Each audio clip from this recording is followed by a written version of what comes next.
اللهم صل وسلم على سيدي وحبيبي وطبيبي قلبي وجسدي وروحي سيدي رسول الله محمد بن عبد الله صادق الأمين وعلى آله وصحبه أجمعين. اللهم صل وسلم على سيدي وحبيبي وطبيبي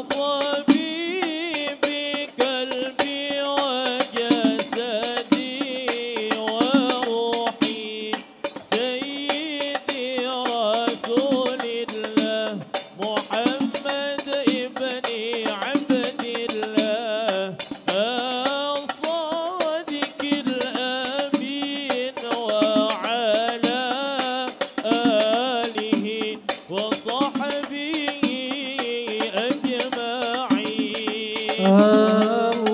اللهم صل وسلم على سيدي وحبيبي وطبيبي قلبي وجسدي وروحي سيدي رسول الله محمد بن عبد الله الصادق الأمين وعلى آله وصحبه أجمعين.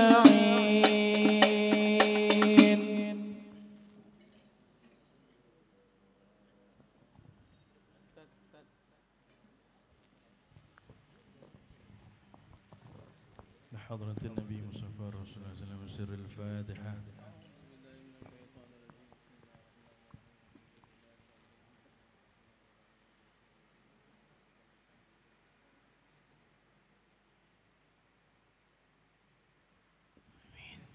يا رب صل على محمد يا رب صل عليه وسلم. يا رب صل على محمد يا رب صل عليه وسلم. يا رب صل على محمد حبيبك الشافع المشفع. يا رب صل على محمد حبيبك الشافع المشفع. يا رب صل على محمد على الورى رتبة وأرفع. يا رب صل على محمد أعلى الورى رتبة وأرفع. يا رب صل على محمد أسمى البرايا جاها وأوسع. يا رب صل على محمد أسمى البرايا جاها وأوسع. يا رب صل على محمد واسلك بنا ربي خير مهيا. يا رب صل على محمد واسلك بنا ربي خير مهيا. يا رب صل على محمد وعافنا واشفي كل موجع. يا رب صل على محمد وعافنا واشفي كل موجع. يا رب صل على محمد وأصلح القلب واعف وانفع. يا رب صل على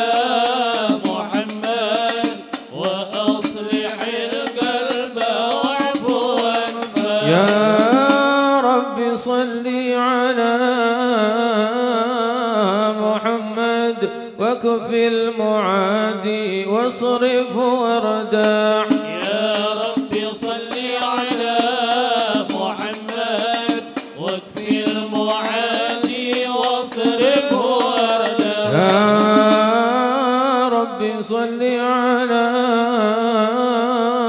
محمد نحل في حصنك الممنع. يا ربي صل على محمد نحل في حصنك الممنع. يا ربي صل على محمد رب ارضى عنا رضاك الأرفع. يا ربي صل على محمد ربي ارضى عنا رضاك الأرفع. يا ربي صل على محمد واجعل لنا في الجنان مجمع. يا ربي صل على محمد واجعل لنا في الجنان مجمع. يا ربي صل على محمد رافق بنا خير خلقك اجمع. يا ربي صل على محمد رافق بنا خير خلقك اجمع. السلام عليك زين الأنبياء.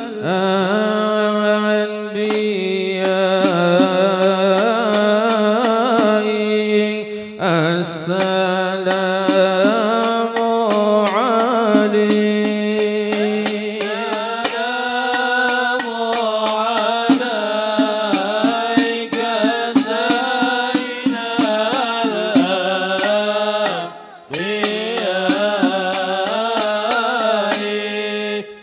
السلام عليك.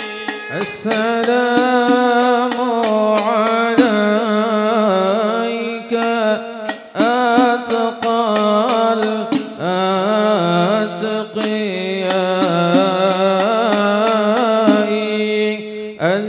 السلام عليك. السلام عليك زين الأنبياء.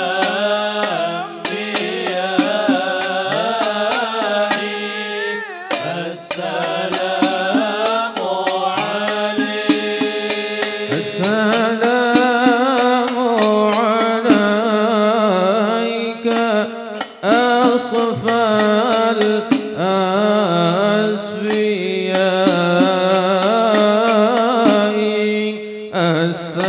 السلام عليك. السلام عليك زين الأنبياء.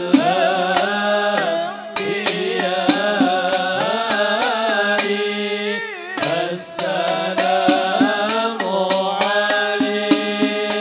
السلام عليك أذكى الأذكياء.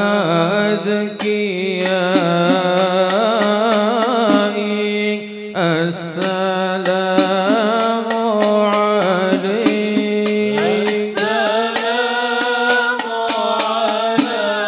عليك زين الأنبياء.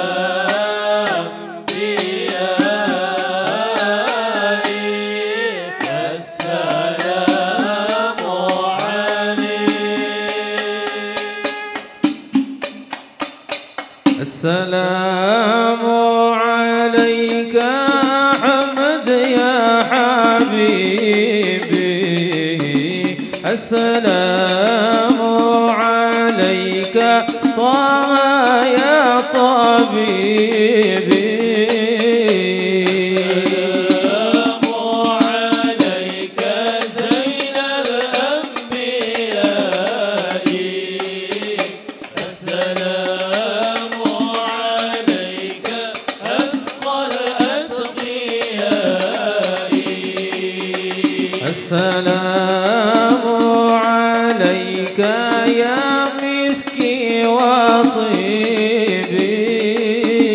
السلام عليك يا جل الكروب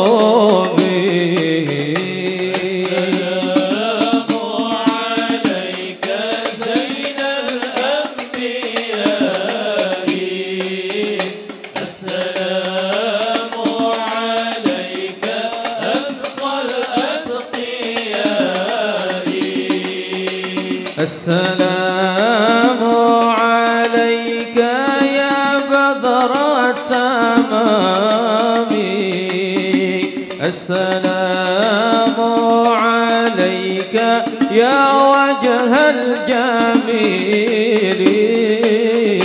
السلام عليك زين الأنبياء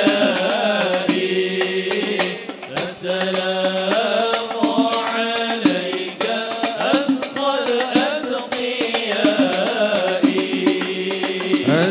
السلام على المقدم بالإمامة السلام على المضلل بالغمامة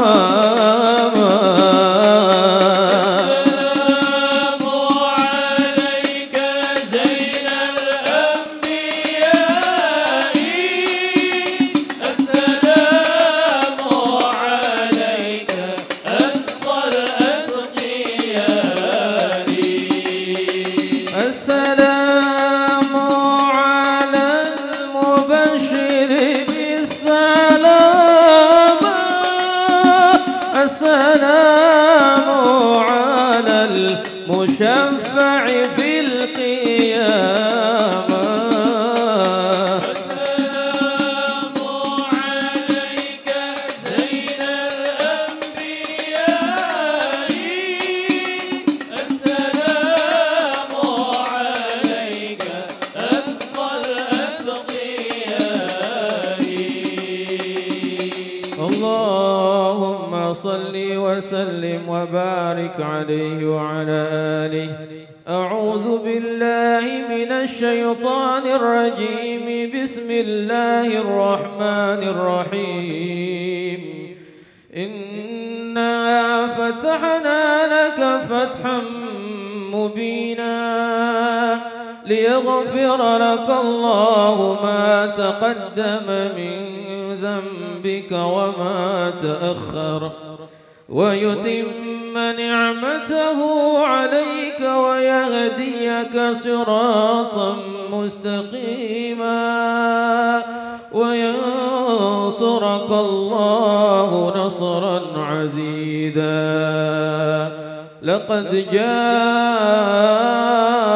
جاءكم رسول من أنفسكم عزيز عليه ما عنتم حريص عليكم بالمؤمنين رؤوف رحيم فإن تولوا فقل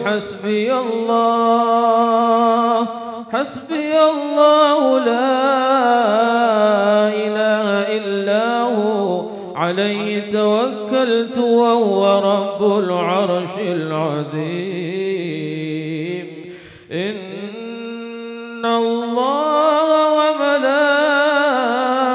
وملائكته يصلون على النبي يا أيها الذين آمنوا صلوا عليه وسلموا تسليما اللهم صل وسلم وبارك عليه وعلى آله اللهم صل وسلم وبارك عليه وعلى آله بسم الله الرحمن الرحيم الحمد لله الذي هدانا بعبده المختار من دعانا إليه بالإذن وقد نادانا لبيك يا من دلنا وحدانا صلى عليك الله بارك الذي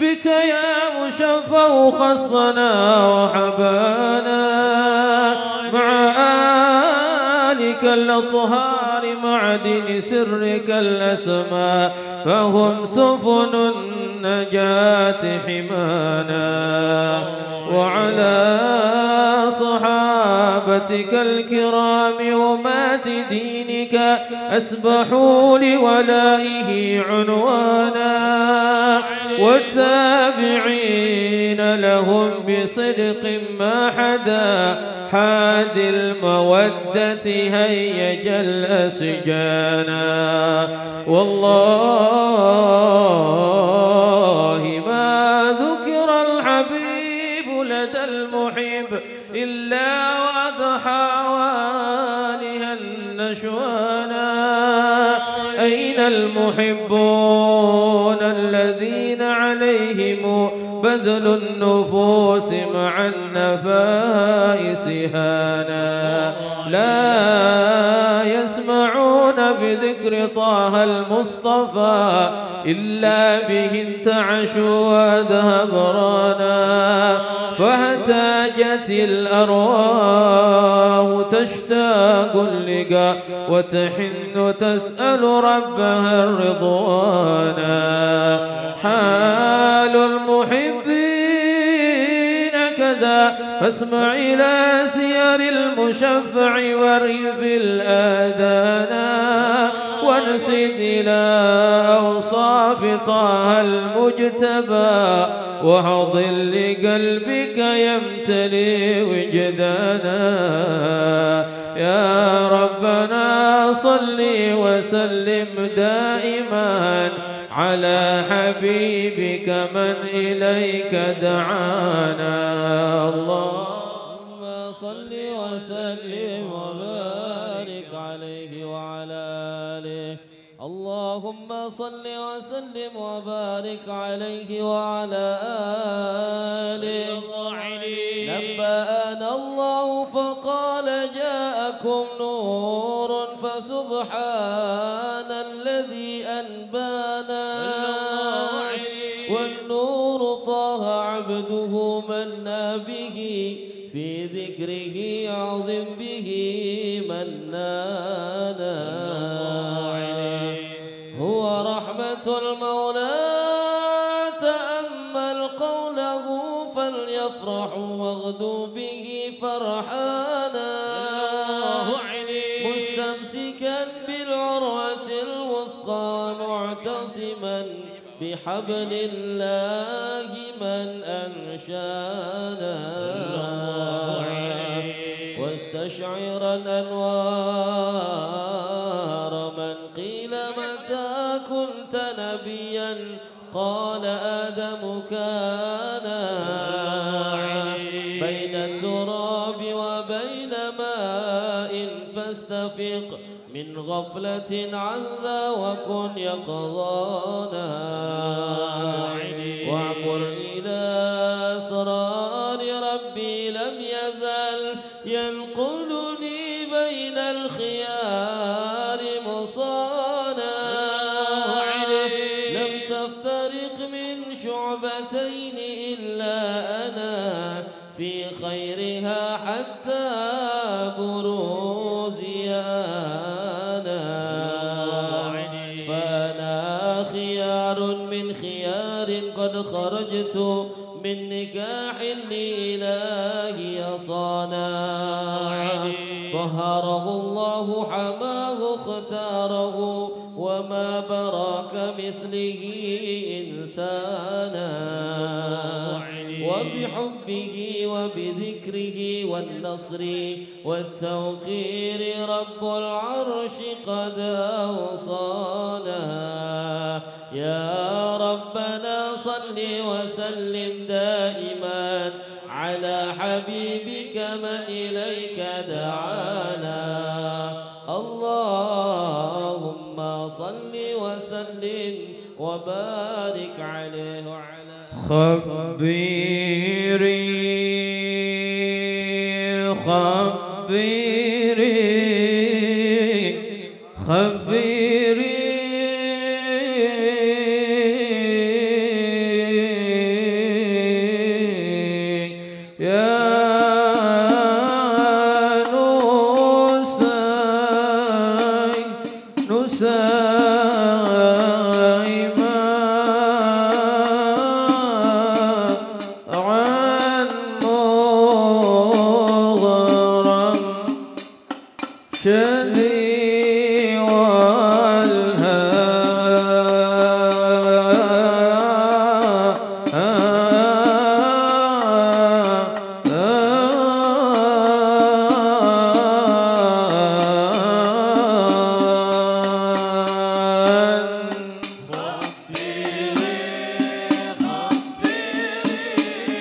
الغرام قال ما عاشق جمالك يا مكرم يا ممجد يا مكرم يا ممجد يا مؤيد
الكتب بينها لنا تبيانا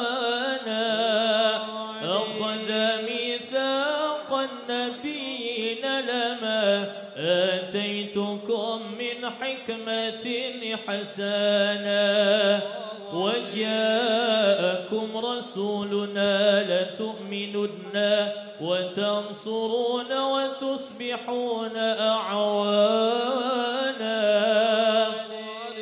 قد بشروا أقوامهم بالمصطفى أعظم بذلك رتبة ومكانا فهو وإن جاء الأخير مقدم يمشون تحت لواء من نادانا يا أمة الإسلام أول شافع ومشفع أنا قط لا أتوانى حتى أنادى ارفع وسل تعطى وكل يسمع لقولك نجم فخرك بانا ولواء حمد الله جل بيدي ولأولا آتي أنا الجنانا وأكرم الخلق على الله أنا فلقد حباك الله منه حنانا ولسوف يعطيك فترضى جل من معط دقاصر عن عطاه نهانا بالله كرر ذكرى وصف محمد كيما تزيح عن القلوب الرانا يا صل وسلم على حبيبك من إليك دعانا اللهم صل وسلم وبارك صلوا على النور الذي عرج السماء يا فوز من صلى عليه وسلم يا فوز من صلى عليه وسلم صلوا على نور الذي عرج السماء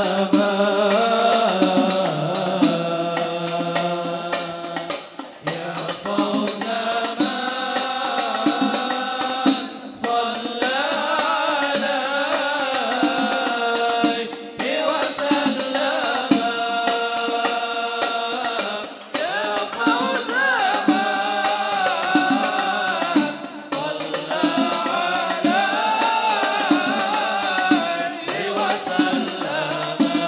جادت سليمان بالوصال لتكرما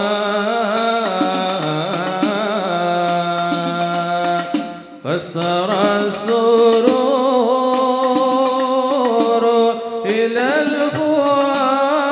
الفؤاد وخيما فسر السرور إلى الفؤاد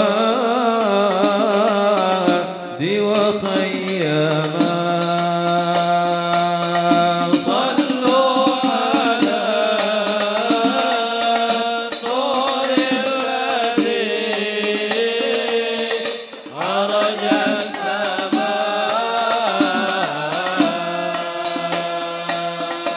يا فوز من صلى عليه وسلم يا فوز من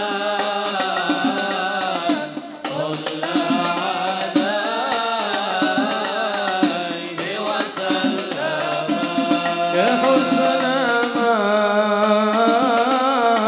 جادت به في وصلها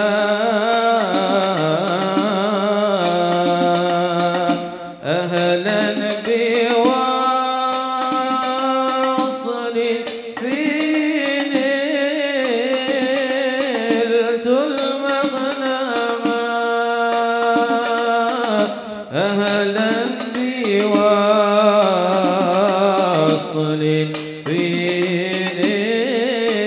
نلت المغنم صلوا على نور الذي عرج السماء يا فوز من صلى عليه وسلم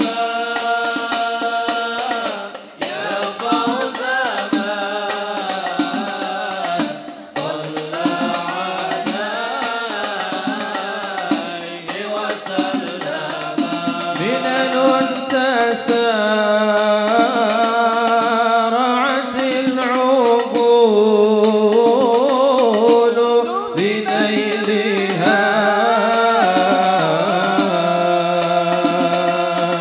وهبات فضل أورثتنا نعما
متعلقين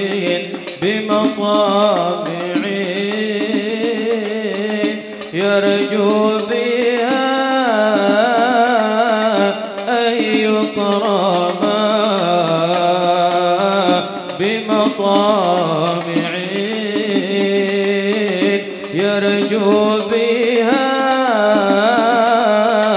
أن يكرما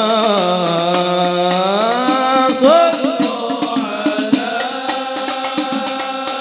النور الذي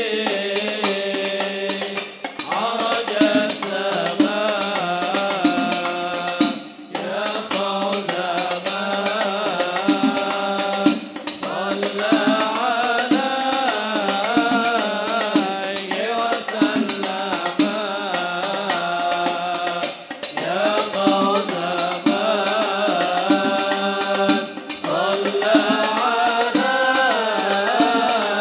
عليه وسلم إني إذا ذكرت منازل سادتي كادت دموع العين أن تجري دما كادت دموع العين أن تجري دما صلوا على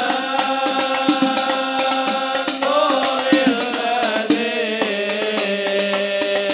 عرج السماء يا فوز من صلى عليه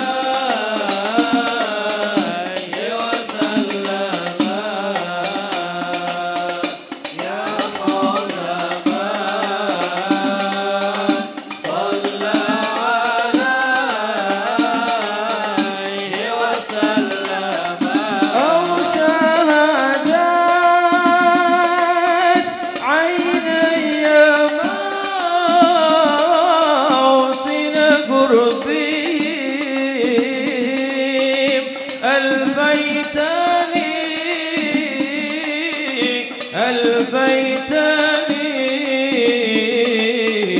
أحرمت به من أحرم صلوا على النور الذي عرج السماء يا فوز يا فوز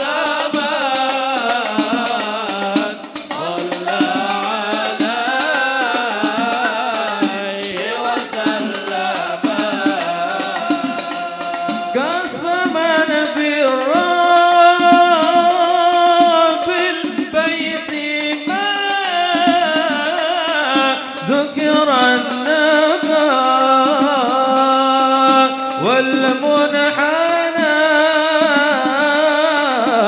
والمنحنى إلا وكنت متيما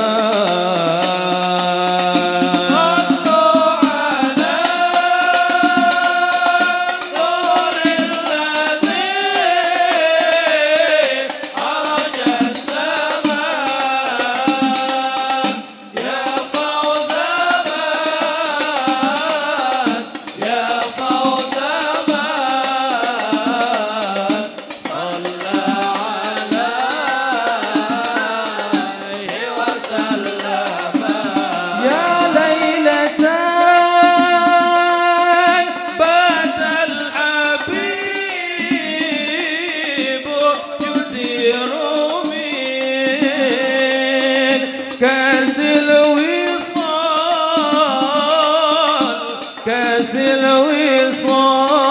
الوصال مدامة ما أنعما صلوا على نور الذي عرج السماء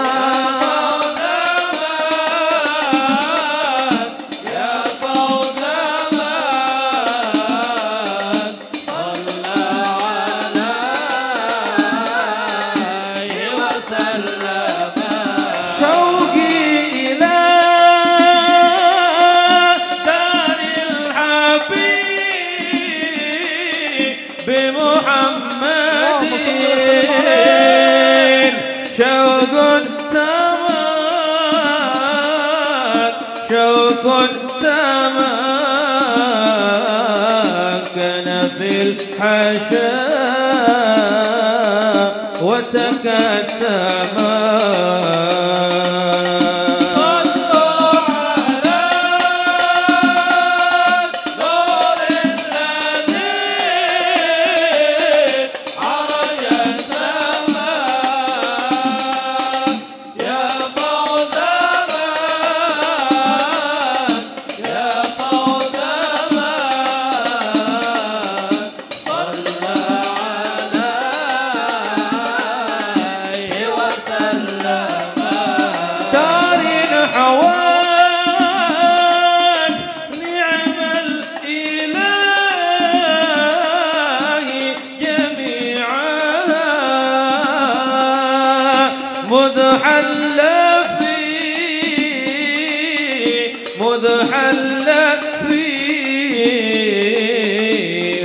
خير عبد قد سما صلوا على نور النبي عرج السماء يا فوز يا فوز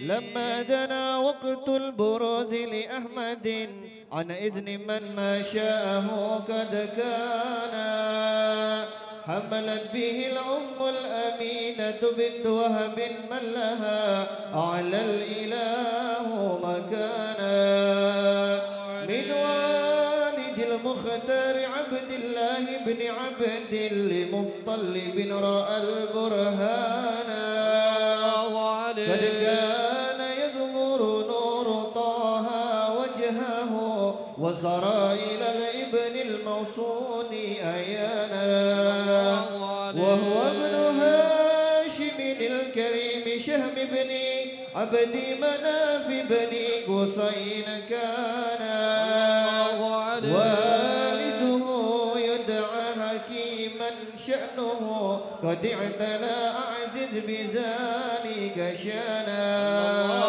وانفذ أصول المصطفى حتى ترى في سلسلة أصوله عدنانا وهناك كف علم برفعه الأسماعيل كان للأب معوانا وحينما حملت به آمنة لم تشك شيئا يخوض النسوان وبها أحاط اللطف من رب السماء أقصى الأذى والهم والأهذان ورأت كما قد جاء ما علمت به أن المهيمن شرف الأكوان بالطهر من في بطنها فاستبشرت ودنا المخاض فأترعت رضوانا سبحان الله الحمد لله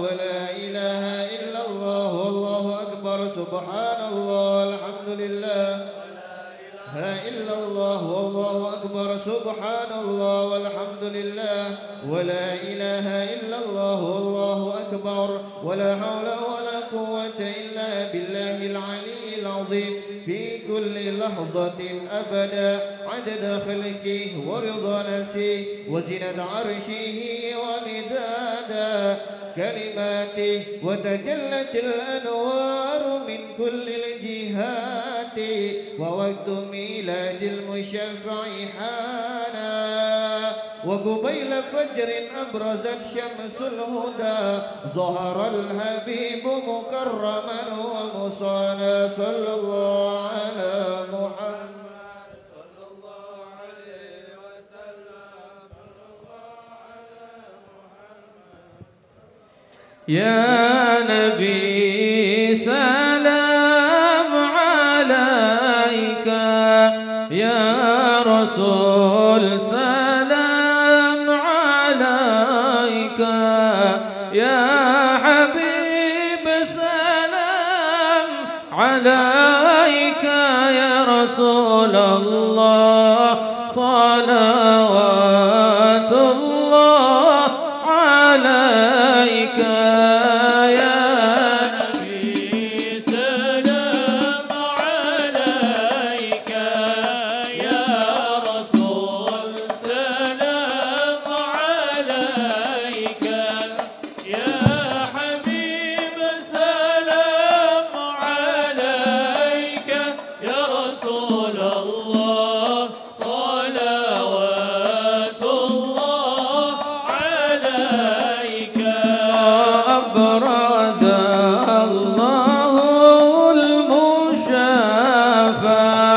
صاحب القدر المرافع، فملا نور النواحي برسول الله عما كل الكون أجمع.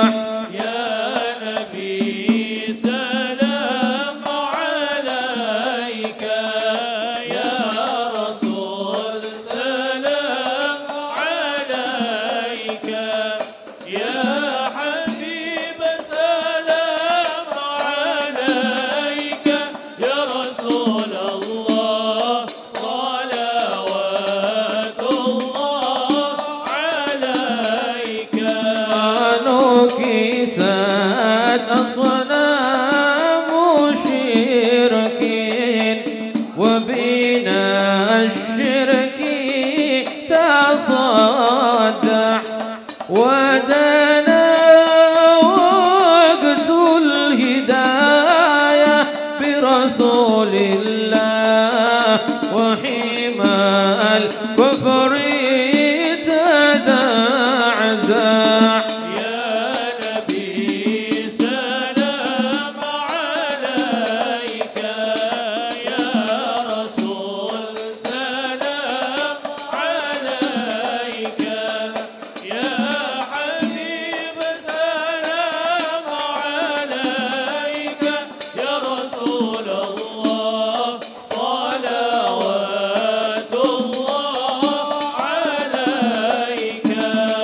مرحبا أهلا وسهلا بك يا ذا القدر الأرفع، يا إمام للرسالة، يا رسول الله من به الآفات تدفع.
قدها من هولنا فضاع وينادون تراما قدها من هولنا فضاع طلع البدر علينا من ثنيات الوداع وجب الشكر علينا ما دعا لله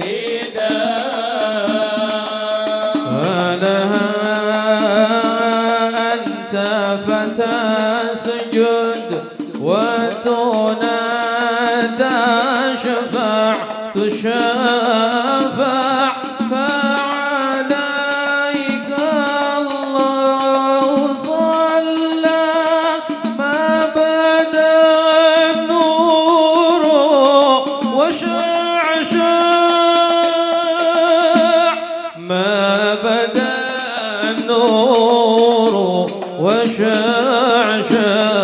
طلع البدر علينا من ثنيات الوداع وجب الشكر علينا ما دعا لله وبك الرحمن نسأل وإله العرش يسمع يا عظيم المن يا رب شملنا بالمصطفى جماع صلى الله على محمد مرحبا صلى الله عليه وسلم مرحبا صلى الله على محمد مرحبا صلى الله عليه وسلم مرحبا وبه فانظر إلينا وأعطينا به كل ما طمع وكفينا كل البلايا ودفع الآفات ورفع صلى الله على محمد مرحبا صلى الله عليه وسلم مرحبا صلى الله على محمد مرحبا صلى الله عليه وسلم مرحبا واسقينا يا رب أغثنا يا الله بحاينها الطول يهمع يا الله فاغفر لي ذنوبي يا الله ببركة الهادي المشفع يا الله وختيم العمر بحسنا يا الله وحسن العقبى ومرجع يا الله فاغفر لي ذنوبي يا الله ببركة الهادي المشفع شفاع يا الله صلى الله على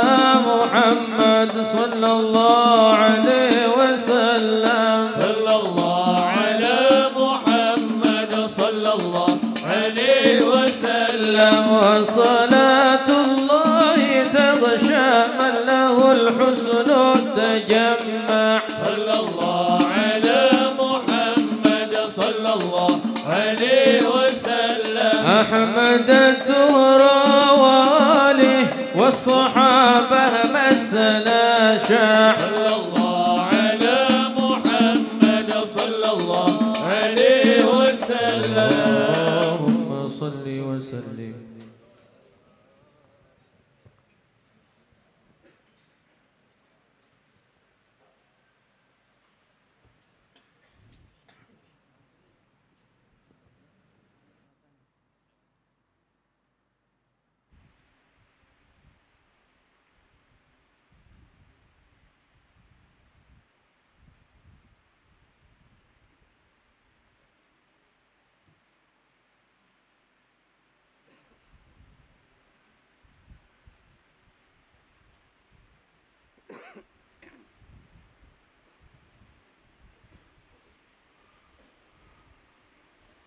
Assalamualaikum warahmatullahi wabarakatuh.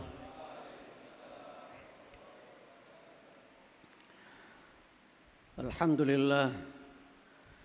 Alhamdulillahilladzi qad awjada min nurihi nuran bihi ammal huda sabaqal awalima fil wujudi bi asriha fal kullu minhu fil haqiqati mubtada.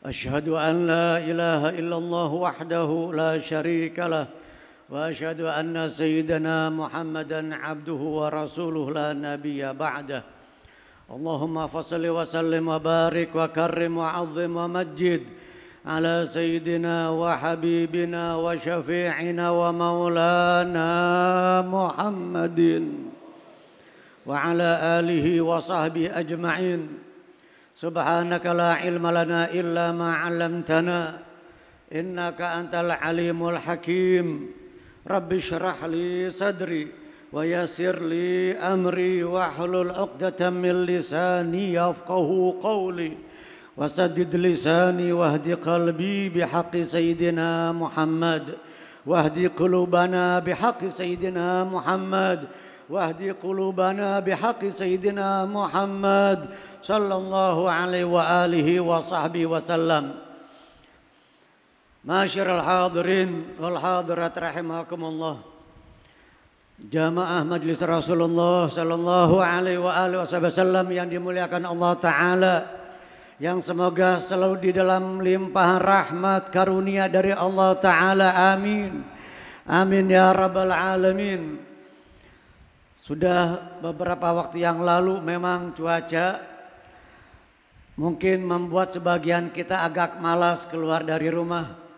Lebih-lebih lagi keluarnya itu ke masjid, ke majelis ilmu. Tentu akan besar godaan dan rintangannya. Akan semakin menjadi-jadi syaitan untuk mengganggu dan untuk menjerumuskan kita ke dalam hal-hal yang tidak baik. Syaitan berusaha untuk melarang, untuk selalu mencegah kita untuk hadir di majelis. Walaupun memang sudah sejak lama tadi, beberapa jam cukup lama hujan turun, tetapi tidak menyulut semangat kita, tidak mengurangi semangat kita. Jamaah majelis Rasulullah insya Allah tidak mengendorkan semangat jamaah majelis Rasulullah untuk hadir ke Masjid Al-Munawwar. Ya mungkin ada sebagian di antara mereka yang tidak hadir di malam hari ini. Semoga yang berhalangan tetap Allah Ta'ala catatkan bagi mereka pahalanya. Semoga tetap diberikan balasan oleh Allah Ta'ala karena biasanya dia hadir. Kalau tidak ada halangan, tidak ada uzur yang memang mendesak, biasa mereka hadir. Tetapi karena ada uzur ini dan itu, lalu mereka tidak bisa menyempatkan hadir di tempat ini. Namun walaupun jasadnya tidak hadir, tetapi rohnya tetap hadir bersama kita insya Allah. Amin ya rabbal alamin. Ini hujan memang cukup lama tadi, awet banget hujannya ya. Jangan-jangan pakai formalin kali itu ya. Awet banget ini hujan. Ini hujan salah satu rahmat Allah Ta'ala. Rahmat yang kalau kita mendapatkannya kita lari. Kalau kita melihat dan mendapatkan itu rahmat, justru kita menghindar. Ini satu-satunya rahmat Allah Ta'ala. Kalau kita dapetin menimpa kita, justru kita lari dan menghindar, itu hujan. Tetapi di Masjid Al-Munawwar dan di perkumpulan-perkumpulan seperti ini ada rahmat yang lain yang tidak terlihat sebagaimana hujan, tidak bisa disentuh, tidak bisa dijangkau oleh panca indera kita, tetapi dapat dirasakan oleh orang-orang yang beriman. Dapat dirasakan oleh orang-orang yang memiliki mahabbah, kecintaan kepada Allah, yang memiliki iman, yang memiliki ketulusan, kesungguhan asyidik, kesungguhan dan kejujuran kepada Allah Ta'ala. Setiap mereka hadir di majelis, mereka merasakan kenikmatan yang luar biasa. Semoga sedikit demi sedikit kenikmatan itu akan kita rasakan. Semoga kita mencicipinya walaupun mungkin baru sebagian, baru hanya sedikit, beberapa persen. Kenikmatan as-sakinah wal waqar, ketentraman, kenikmatan batiniyah, ruhaniyah, sedikit banyak kita rasakan. Bagaimana para aulia Allah, kaum salihin, setiap mereka berada di majlis, di masjid, di hadapan para ulama, di hadapan para salihin, guru-guru mereka, terlebih lagi di masjid. Inna fil masajidi sirrun law ta'lamuna lakunta ta'jabu mimman yaskunu dura.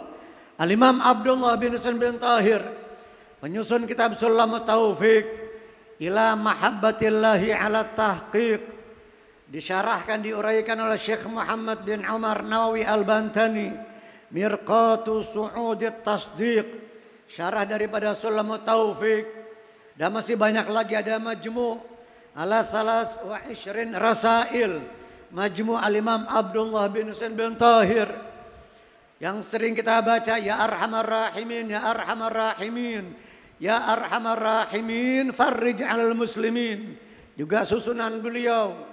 Kalau kita ziarah para aulia, kaum salihin, salamullah ya sadah bin ar-rahman yaghsyakum, ibadallah jinakum qasadnakum talabnakum, tu'inuna tughithuna bihimmatikum wa jadwakum. Itu Al-Imam Abdullah bin Husain bin Tahir. Dengan saudaranya yang juga ulama besar, Al-Imam Tahir bin Husain bin Tahir. Kakak beradik yang dipuji oleh para ulia, para ulama. Bagaimana mereka saling menghormati. Tentu adiknya menghormati kakaknya. Kakaknya juga sangat menghormati adiknya. Jarang kakak beradik, dua-duanya ulama besar, dua-duanya wali minal aulia, sebagaimana Al-Habib Alwi bin Muhammad bin Tahir Al-Haddad yang makamnya di Empang, Bogor, putra daripada Al-Habib Muhammad bin Tahir Al-Haddad Maula Tegal, dengan adik beliau Habib Husain bin Muhammad bin Tahir. Habib Alwi dengan Habib Husain Al-Haddad ini juga luar biasa. Banyak dapat pujian dari para ulama salihin. Kecintaan dan saling menghormati satu dengan yang lainnya. Begitulah hamba-hamba Allah Ta'ala yang Allah Ta'ala sifatkan di dalam Al-Quran. Wa ibadur rahman, wa ibadur rahman alladzina yamshuna 'alal ardi hauna wa idza khatabahumul jahiluna qalu salama. Tadi Al-Imam Abdullah bin Husain bin Tahir, beliau mengatakan sesungguhnya di masjid itu ada sir ilahi, rahasia ilahi, asrar, rahasia-rahasia Allah Subhanahu wa Ta'ala yang tidak ada di tempat-tempat yang lain.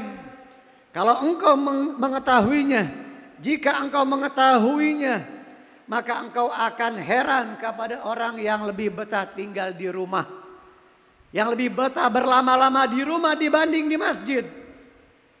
Sekarang tanya diri kita masing-masing. Diri kita masing-masing tanya, Lebih betah di mana kira-kira, kita di rumah apa di masjid?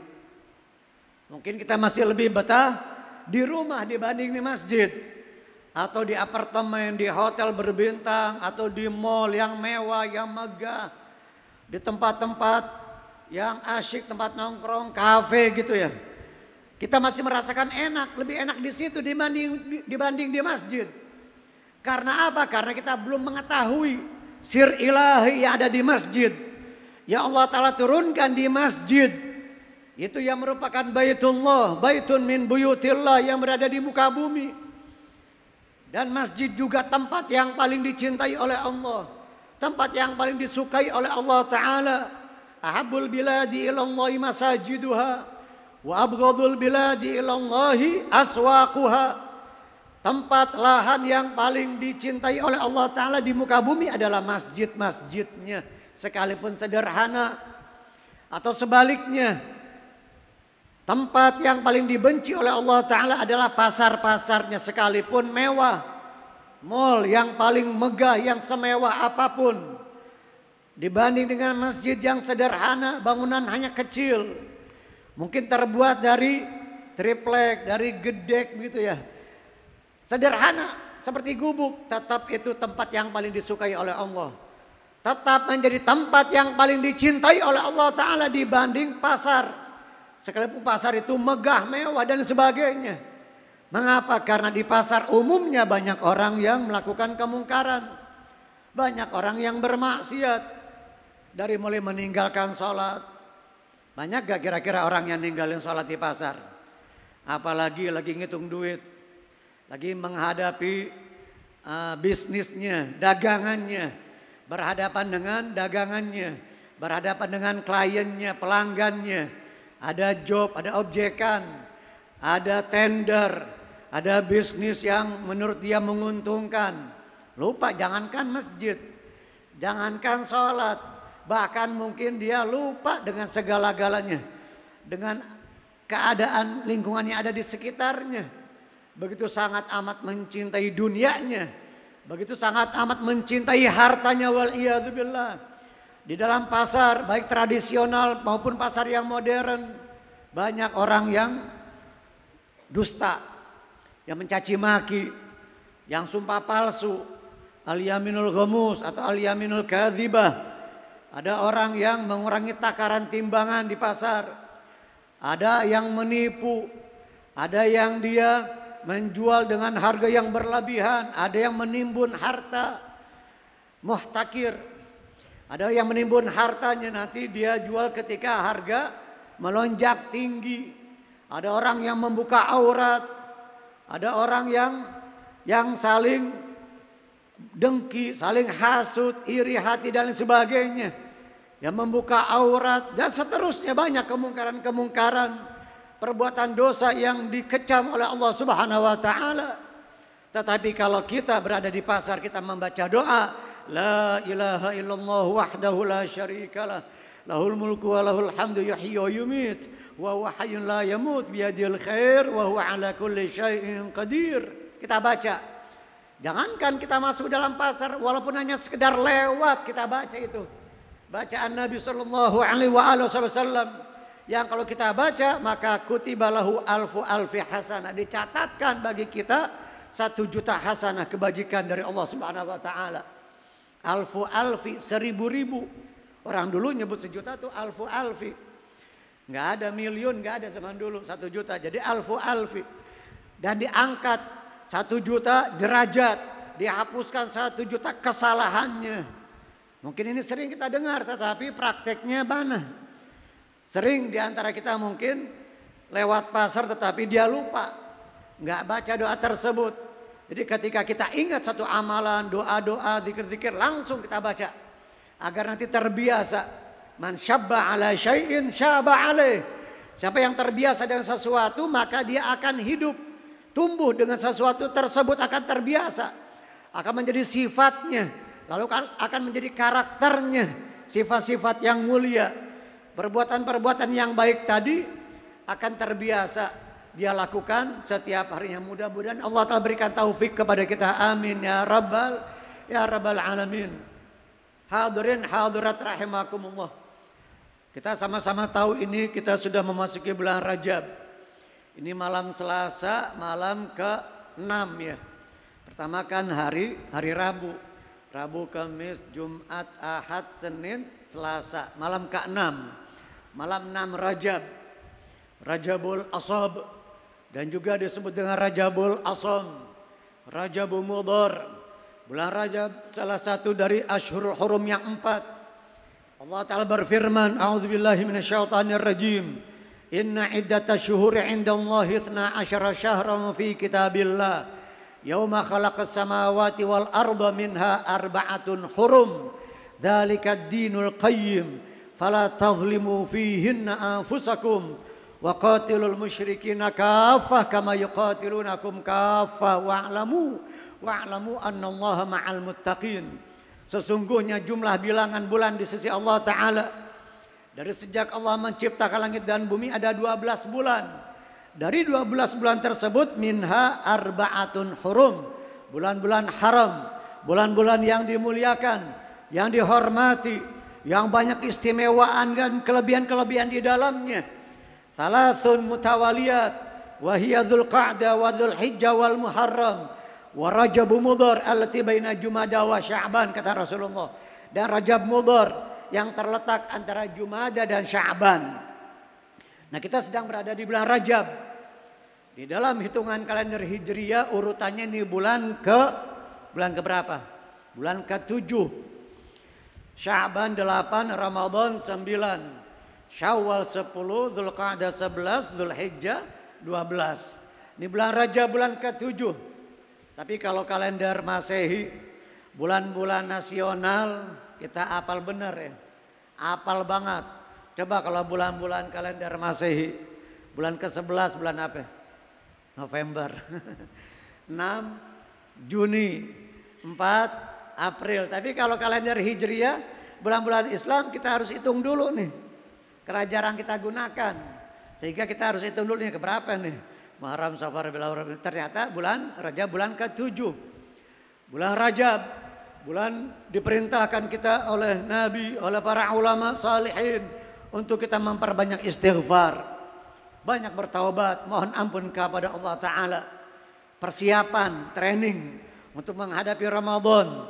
Kita bersihkan hati nurani kita, bersihkan anggota tubuh kita dari maksiat, dari noda-noda, bekas perbuatan maksiat yang selama ini pernah kita lakukan atau bahkan mungkin sering kita lakukan. Kita bertaubat kepada Allah. Sebanyak apapun dosa kesalahan kita, Allah Ta'ala tidak peduli. Allah Ta'ala akan ampuni dosa-dosa kita. Sebagaimana Nabi bersabda, sebagaimana Allah Ta'ala berfirman dalam hadits qudsinya, ya ibna Adam, lau balagat dzunubuka ananas sama, thumma astaghfartani, ghafartu laka wala ubali, au kama qala Allah Ta'ala. Di dalam hadits qudsinya Allah Ta'ala berfirman, ya ibna Adam, wahai sekalian manusia, lau balagat dzunubuka ananas sama, jika dosa-dosamu menggunung tinggi sampai ke langit, menjulang sampai ke langit, pertanda sebanyak apapun dosa dan kesalahanmu, tsumma astaghfartani, kemudian engkau mohon ampun kepadaku, kita beristighfar, bertaubat kepada Allah Ta'ala, ghafartu laka wala ubali, kata Allah, aku akan ampuni kamu dan aku tidak peduli. Sebanyak, sebesar apapun dosa-dosa dan kesalahan yang kita perbuat. Hadirin hadirat rahimakumullah. Iblis juga pernah mengatakan kepada Allah, wa izzatika wa jalalika ya Rabb, la abrahu ughwi ibadaka ma damat arwahuhum fi ajsadihim. Ya Allah, wa izzatika wa jalalik, demi kemuliaan dan keagunganmu, aku senantiasa akan menyesatkan dan menggelincirkan hamba-hambamu selama roh mereka masih bersatu dengan jasadnya. Selama mereka masih hidup, iblis berjanji manusia kita ini Bani Adam akan disesatkan oleh iblis. Tetapi Allah Ta'ala juga menjawab, wa izzati wa jalalika ya iblis, demi kemuliaan dan keagunganku, aku akan ampuni mereka. selama mereka masih beristighfar. Ghafartu lahum mastaghfaruni au kama qol, aku akan ampuni mereka mastaghfaruni selama mereka beristighfar. Selama mereka memohon ampun kepadaku, aku akan ampuni mereka, kata Allah. Janji Allah Ta'ala Jalla Jalaluhu wa Ta'ala fi'ulah. Iblis berjanji untuk menggelincirkan dan menyesatkan umat manusia selagi kita masih hidup.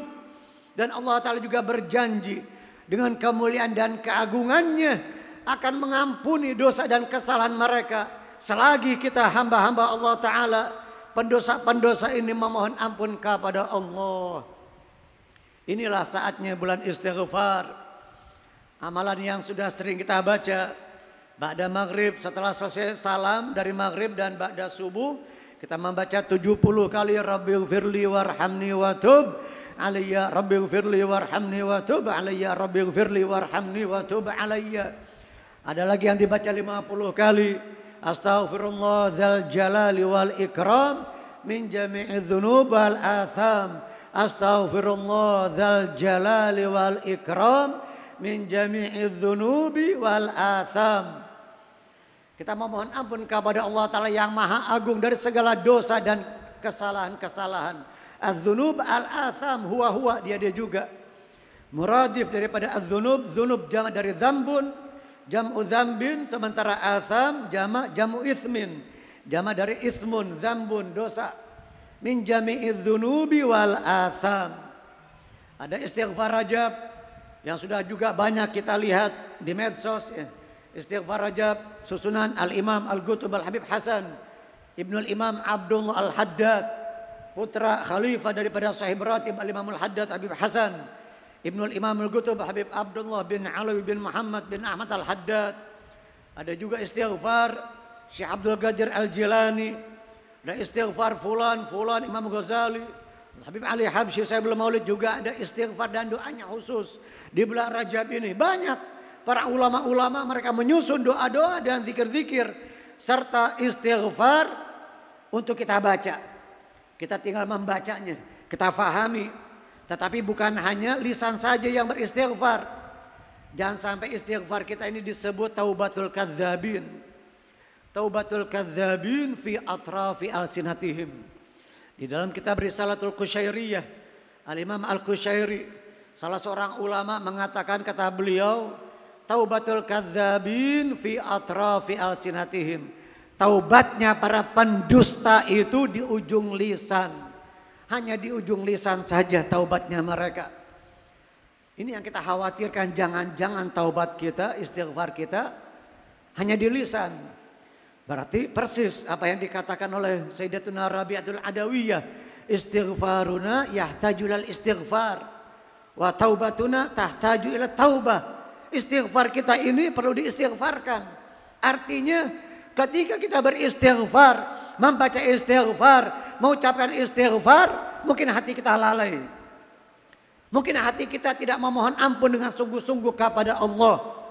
Mungkin justru kita menikmati maksiat. Mungkin justru kita mengingat maksiat dengan rasa nikmat, dengan penuh asyik dan sebagainya.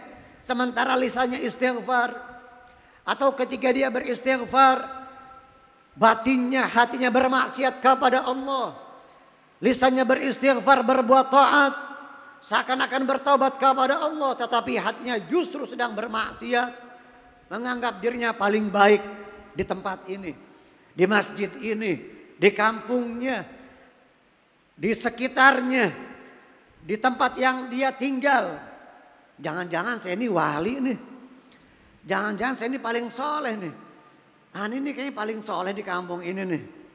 Jangan-jangan aneh nih orang yang paling mulia, paling hebat di kampung ini nih, aneh nih, jangan-jangan nih. Nah, udah mulai masuk dari itu bisikan syaitan.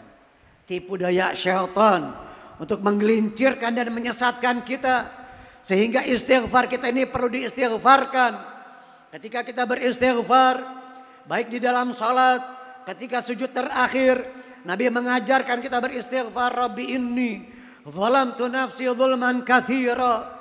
Wa fi riwayatin zalamtu nafsi zulman kabira faghfir li dzunubi fa innahu la yaghfiru dzunuba illa anta. Nabi Rasulullah yang nggak punya dosa, nggak ada kesalahannya sedikit apapun, sekecil apapun, baik kepada Allah dan kepada manusia, kepada makhluk. Tetapi di dalam sujud terakhirnya sering Nabi membaca dan beristighfar memohon ampun kepada Allah. Rabbi inni zalamtu nafsi zulman katsira. Ya Allah, aku telah menzalimi diriku dengan kezaliman yang besar. Aku telah menzalimi diriku dengan kezaliman yang banyak. Faghfir li dzunubi, ampunilah dosa-dosaku, ampunilah aku ya Allah. Fa innahu la yaghfiru dzunuba illa anta. Sesungguhnya tidak ada yang mengampuni dosa kecuali Engkau. Ini Rasulullah yang enggak punya dosa dan salah. Kita punya dosa enggak? Punya salah enggak? Tempatnya kita ya, gudangnya. Bahkan mungkin hari ini sudah berapa banyak dosa yang kita perbuat. Dengan mata, dengan telinga, dengan lisan, menyakiti, menyinggung perasaan orang lain. Dengan mata memandang rendah orang lain. Dengan mata dia menyepelekan orang lain. Dengan mata dia mengerdipkan matanya atau dengan alisnya. Wailul likulli humazatil lumazah. Menghina, merendahkan orang lain dengan kerdipan matanya. Dengan alisnya dia goyangkan. Atau dengan lisannya, dengan mulutnya. Atau dengan jarinya. Kalau dulu kan lisanmu harimaumu, sekarang jarimu harimaumu. Jari kita ini yang menjadi harimau yang mencelakakan kita, bukan cuma lisan saat ini. Kita mengetik sesuatu, memposting sesuatu yang ujaran fitnah, ujaran kebencian dan sebagainya, memecah belah orang, atau juga membuat resah masyarakat, atau juga mencaci maki seseorang, individu seseorang, baik itu pejabat, rakyat, apalagi ulama yang dicaci maki. Wal iyadzubillah. Hadirin hadirat rahimakumullah. Taubatul kadzabin fi atrafi alsinatihim. Sehingga taubat kita ini juga tahtaju ila taubah. Kita menyatakan taubat, tetapi pernyataan taubat kita ini bohong, nggak sungguh-sungguh. Palsu, rekayasa, pura-pura, penuh dengan kepura-puraan, penuh dengan kemunafikan. Depan orang istighfar dengan suara lantang, dengan suara difasih-fasihkan. Tetapi habis itu ketika tidak ada orang yang melihat, ketika dia menyendiri, tidak ada makhluk yang menyaksikannya, dia berbuat semena-mena, berbuat seenaknya, berbuat sesuai dengan hawa nafsunya. Atau dia bermaksiat di dalam kesendiriannya. Ketika tidak ada orang yang melihatnya, mengambil hak orang lain, menyakiti orang lain, berbuat kezaliman baik terhadap dirinya, terhadap orang lain. Berarti pernyataan taubat kita ini perlu ditaubatkan. Taubat kita ini perlu ditaubatkan lagi. Pernyataan dan taubat kita, istighfar kita perlu diistighfarkan. Karena enggak sungguh-sungguh, tidak ada asyidik, kurang kesungguhan dan kejujurannya kepada Allah Subhanahu wa taala. Tidak samanya antara ucapan, perbuatan dan isi hati. Jadi harus seimbang, harus sama, harus sesuai antara ucapan, isi hati dan perbuatan. Semoga Allah taala menutupi aib kita, amin. Semoga Allah taala menghapuskan dosa-dosa kita, amin. Allahumma ij'al sariratana khairan min alaniyatina. Waj'al alaniyatana salihah. Ya Allah, jadikanlah sarirah kami, batin kami, hati kami ini, isi hati kami ini lebih baik daripada zahir kami. Khairan min alaniyatina. Waj'al alaniyatana salihah. Dan jadikanlah yang tampak zahir bagi kami, perbuatan zahir kami juga bagus. Kita mohon kepada Allah Ta'ala, tetapi batin kita harus lebih baik daripada yang zahir. Amal batin kita harus lebih besar, harus lebih baik daripada amal zahir. Karena amal batin jauh lebih bernilai di sisi Allah. Jauh lebih berat timbangannya di sisi Allah Ta'ala. Jauh lebih utama amal batin daripada amal zahir. Apa itu amal batin? Seperti ungkapan syukur kepada Allah. Pernyataan bersyukurnya kita kepada Allah Ta'ala. Ridho dengan apa yang diberikan oleh Allah Ta'ala. Kita husnudzon kepada Allah Ta'ala. Husnudzon kepada sesama makhluk. Orang yang tidak husnudzon, dia tidak akan mendapatkan manfaatnya. Di dalam kitab Nazm Imriti Syekh Yahya Al-Imriti atau Al-Amriti rahimahullah, beliau mengatakan, idzil fata hasba i'tiqadihi rufi' wa kullu man lam ya'taqid lam yantafi'. Idzil fata hasba i'tiqadihi rufi'. Seorang pemuda atau siapa saja seseorang, hasba i'tiqadihi rufi', sesuai dengan i'tiqadnya, keyakinannya, dia akan diangkat derajatnya oleh Allah Subhanahu wa taala. Wa kullu man lam ya'taqid lam yantafi'. Dan orang yang tidak memiliki i'tiqad, yang tidak ada keyakinan i'tiqad, maka tidak bermanfaat dan tidak berguna. Hadirin hadirat rahimakumullah. Pesan daripada guru besar kita yang mulia Sayyidil Habib Umar bin Hafidh agar beliau menjaga sholat berjamaah di bulan Rajab ini. Yang tentu setiap hari, di bulan-bulan yang lain pun kata beliau, tetapi di bulan Rajab ini harus lebih lagi perhatian kita dengan sholat berjamaah. Jangan kita sholat sendirian, baik di masjid, di musalla, atau di rumah, adakan berjamaah.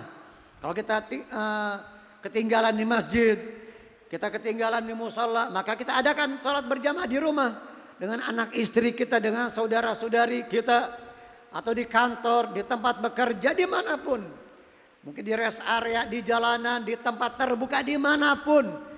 Dan kapanpun usahakan sholat selalu berjamaah. Usahakan juga membaca Al-Quran walaupun beberapa ayat. Yang penting dawam, istiqamah, continue. Khairul a'mali adwamuha wa in qalla. Sebaik-baik amal itu yang dawam, yang terus menerus, yang berkesinambungan, yang continue, terus. Bukan hanya sesaat, hanya sesekali saja. Tetapi yang dawam, istiqamah, walaupun sedikit. Walaupun sedikit, apalagi udah istiqamah banyak. Nah, kita mulai yang sedikit dulu nih. Sholat-sholat sunnahnya, baca Al-Qur'annya, baca Al-Adhkar wal Aurad, zikir dan wiridnya. Ya ada di dalam kitab Khulasatul Madadin Nabawi atau kitab-kitab yang lain, kumpulan zikir dan wirid. Dan juga kita hadiri majelis-majelis ilmu yang lebih utama tentu jauh dibanding amalan-amalan sunnah.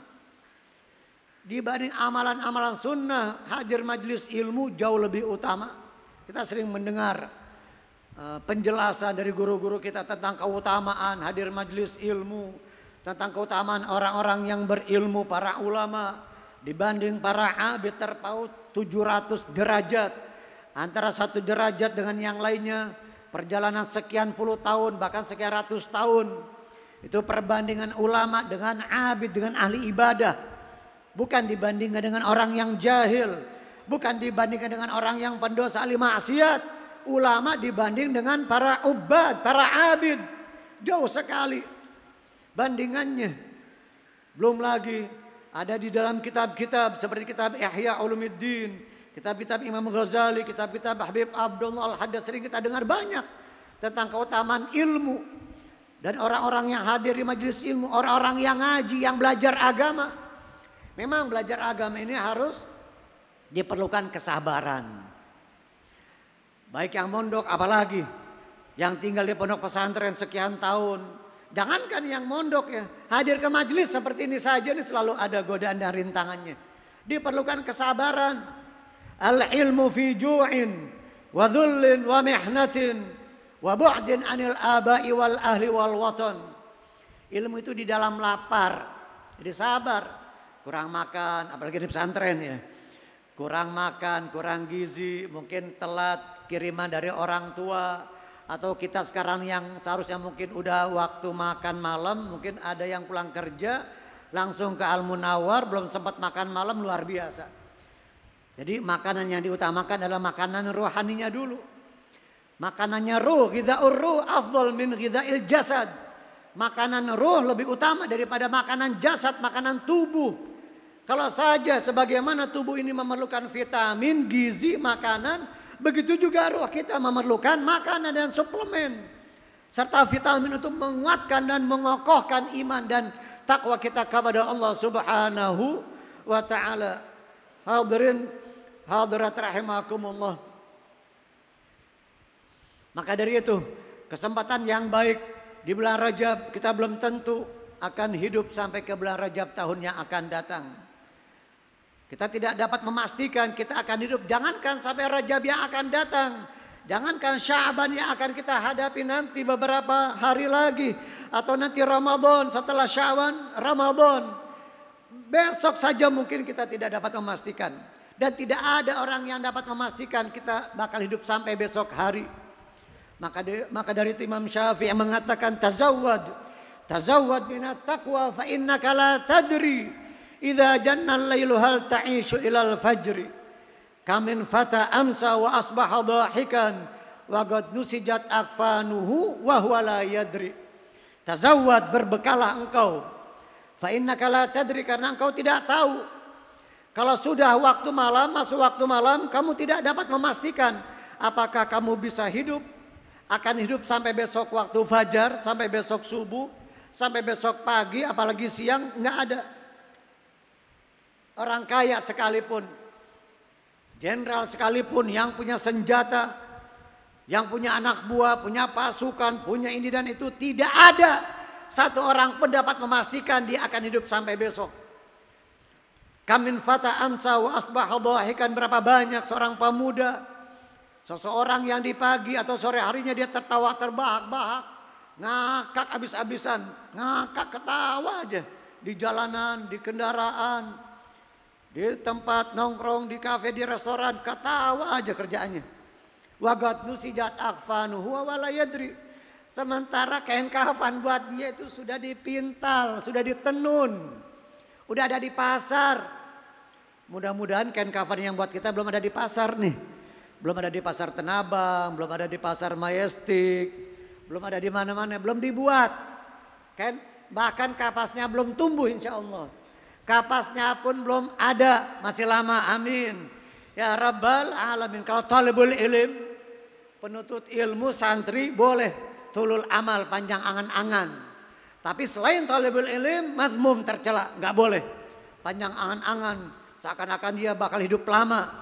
Istisyar tulil baga fid dunya. Dia merasa bakal hidup lama di dunia. Kalau talibul ilm boleh. Karena kalau anak yang belajar di pondok pesantren, dia mondok. Kalau dia nggak tulul amal, dia lihat temennya baru mondok setahun, meninggal. Belum jadi ustadz, dia pengen belajar tafsir, pengen belajar hadis, fikih, pengen belajar bahasa Arab. Ilmu gramatika, bahasa Arab, nahwu sharaf, dia pengen belajar, belum sempat. Belum sempat dia kuasai, dia pelajari, dia meninggal. Lalu temannya bilang, kalau gitu gak usah ngaji deh. Gak usah mondok aja deh. No, si fulan teman saya, setahun 2 tahun, meninggal. Belum ngerti ini dan itu, dia meninggal. Kalau gitu gak, jadi akhirnya dia kendor, patah semangat. Jangan, talibul ilm boleh, tulul amal, panjang angan-angan. Dia insya Allah akan menguasai Al-Quran, ingin mempelajari Al-Quran, ulumul Quran, hadis, ulumul hadis, fikih, usul fikih, ilmu nahwu sharaf, balaghah, mantiq dan sebagainya. Kita pelajari. Kita pelajari sedikit demi sedikit, khususnya yang bermanfaat, yang terlebih dahulu kita utamakan. Yang fardu ain, ilmu tauhid, ilmu fikih, ilmu ibadah, fikih keseharian kita yang sudah kita dengar dari guru-guru kita di sini, yang sudah dipelajari di Masjid Al-Munawwar, di Masjid Rasulullah ini, kita amalkan, kita praktekkan ibadah kita, cara wudhu kita, cara sholat kita, sunnah-sunnahnya kita perhatikan, yang makruhnya ditinggalin, apalagi yang membatalkannya, adab-adab, sunnah-sunnah dan sebagainya. Semoga Allah Ta'ala limpahkan taufiknya yang sempurna kepada kita, amin. Ya Allah bitaufik hatta nufik wa nalhaqul fariq, amin ya rabbal alamin. Allahumma barik lana fi Rajab wa Sya'ban wa balighna Ramadan wa a'inna 'ala siyam wal qiyam wa ihfazna minal haram wal atham. Allahumma ij'alna mimman yansurun nabiyya sallallahu alaihi wasallam wa wala wa mimman nalal hazzal wafir min hubbi wa gurbi wa nadhari wa inayati wa tibai wasluk bina masalikal mahbubin. Allahumma inna nas'aluka sidqal iftigar ilaik wa dawamal hudur ma'ak ma'adabin kamil fi lutfin wa afiyah wa sallallahu ala sayyidina Muhammad wa ala alihi wa sahbihi wa sallam. Alhamdulillahi rabbil alamin. Kurang lebihnya mohon maaf. Wassalamualaikum warahmatullahi wabarakatuh.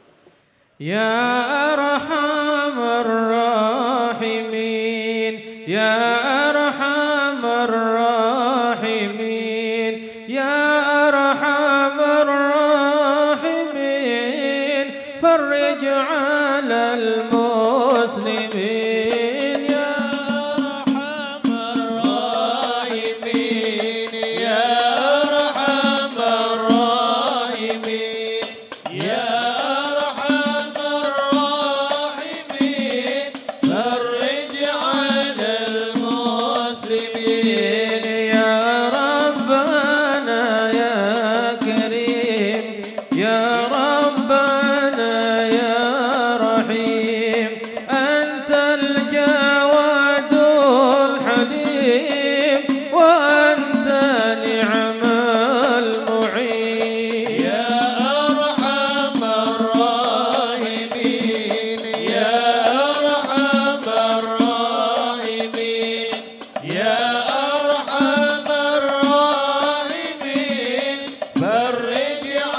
يا قوي يا متين يا أرحم الراحمين يا أرحم الراحمين يا أرحم الراحمين فرج على المسلمين بجاه طه الرسول جد ربنا بالقبول وهب لنا كل سؤال ربي استجب لي آمين يا أرحم الراحمين يا أرحم الراحمين يا أرحم الراحمين فرج على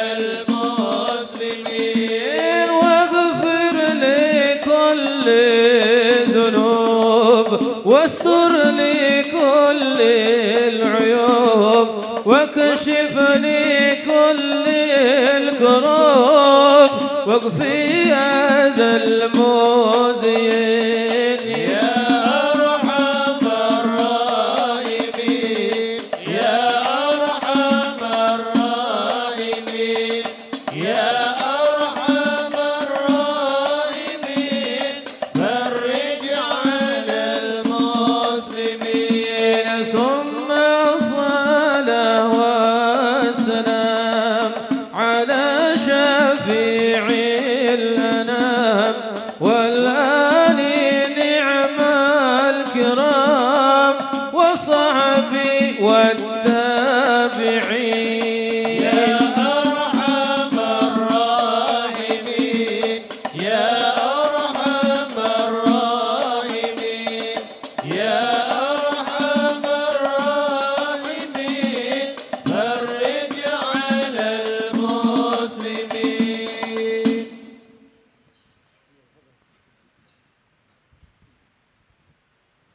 اللهم صل وسلم وبارك عليه وعلى آله ولقد أشرت لنعت من أوصافه تحيي القلوب تهيج الأشجان والله قد أثنى عليه فما يساوي القول منا أو يكون ثنانا لكن حبا في السرائر قد دعا لمديح صفوة ربنا وحدانا وإذ امتزجنا بالمودة ها هنا نرفع أيدي فقرنا ورجانا للواحد الأحد العلي إلهنا متوسلين بمن إليه دعانا مختاره وحبيبه وصفيه دين الوجود به الإله حبانا يا ربنا يا ربنا يا ربنا بالمصطفى اقبلنا أجب دعوانا أنت لنا يا ذخرنا في هذه الدنيا وفي أخرانا أصلح لنا الأحوال واغفر ذنبنا ولا تؤاخذ ربي إن أخطانا واسلك بنا في نهج طه المصطفى ثبت على قدم الحبيب خطانا أرنا بفضل منك طلعة أحمد في بهجة عين الرضا ترعانا واربط به في كل حال حبلنا وحبال من ود ومن والانا والمحسنين ومن أجاب نداءنا وذوي الحقوق وطالبا أوصانا والحاضرين وساعيا في جمعنا ها نحن بين يديك أنت ترانا ولقد رجوناك فحقق سؤلنا واسمع بفضلك يا سميع دعانا وانصر بنا سنة طه في بقاع الأرض واجمع كل من عادانا وانظر إلينا واسقنا كأس الهنا واشفي وعافي عاجلا مرضانا واقضي لنا الحاجات واحسن ختمنا عند الممات وأصلح عقبانا يا ربي واجمعنا وأحبابا لنا في دارك الفردوس يا رجوانا يا ربي واجمعنا وأحبابا لنا في دارك الفردوس يا رجوانا يا ربي واجمعنا وأحبابا لنا في دارك الفردوس يا رجوانا بالمصطفى صل عليه وآله ما حركت ريح الصبا غصانا سبحان ربك رب العزة عما يصفون وسلام على المرسلين والحمد لله رب العالمين الصلاة والسلام عليك يا سيد المرسلين الصلاة والسلام عليك يا خاتم النبيين الصلاة والسلام عليك يا من أرسله الله رحمة للعالمين ورضي الله تعالى عن أصحاب رسول الله أجمعين.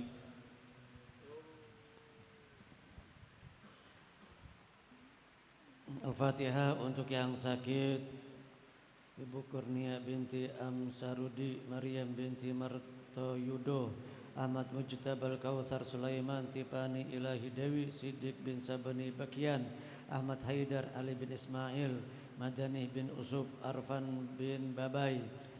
Kemudian yang wafat, semoga Allah Ta'ala ampuni dosa dan kesalahannya.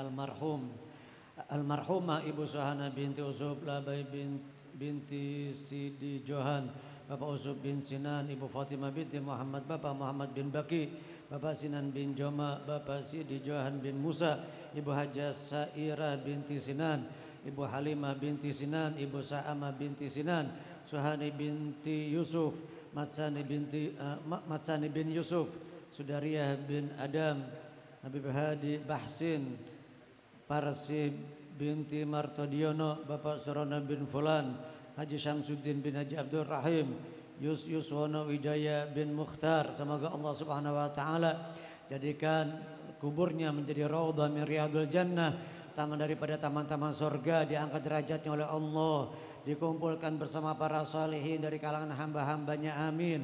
Dan semoga orang tua kita yang sudah wafat Allah Ta'ala angkat derajatnya, diampuni dosa dan kesalahannya.